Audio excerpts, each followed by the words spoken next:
I pass on to my co-moderator. Thank you.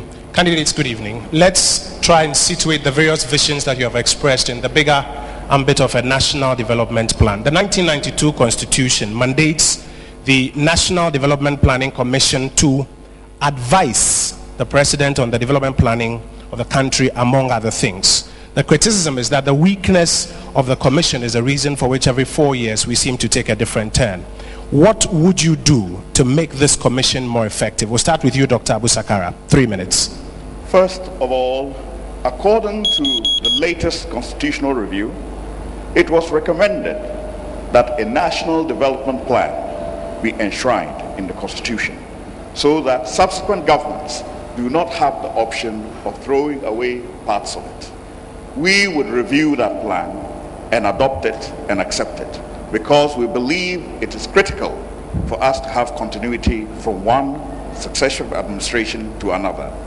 The other thing about the National Development Plan is to examine whether it fundamentally changes the structure of the economy. And this is the heart of this debate today.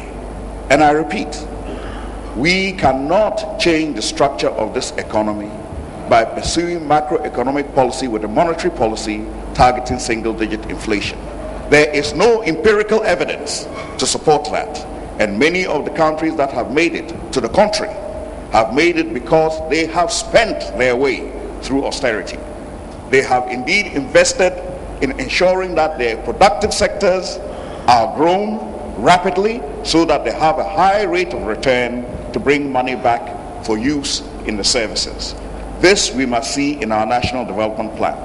Secondly, we must ensure that our National Development Plan speaks to the issue of social justice by empowering women and the disabled so that they're able to make their contribution to our society.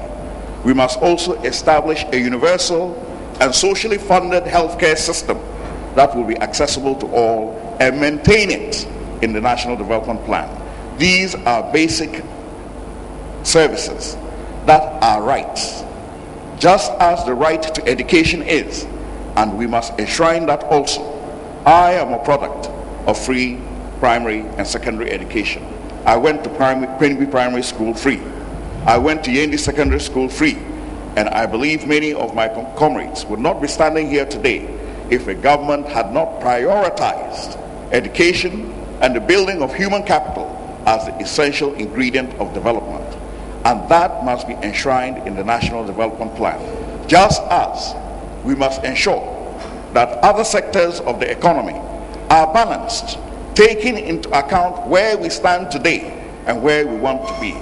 Above all, we must have a process within the National Development Plan that holds political leaders and those in government accountable. And the substance of this debate today is indeed to hold those who have ruled over us over the last 29 years accountable for their stewardship and their performance in government. A National Development Plan and its monitoring and evaluation must speak to that and be able to inform the public without bias. Your time is up, and Doc, please leave the microphone so that we can hear you better and speak directly into it when you address us. I have a follow-up question for you, so you'd answer that in 1 minute. Will enshrining the plan in the Constitution be enough to ensure that that plan is executed?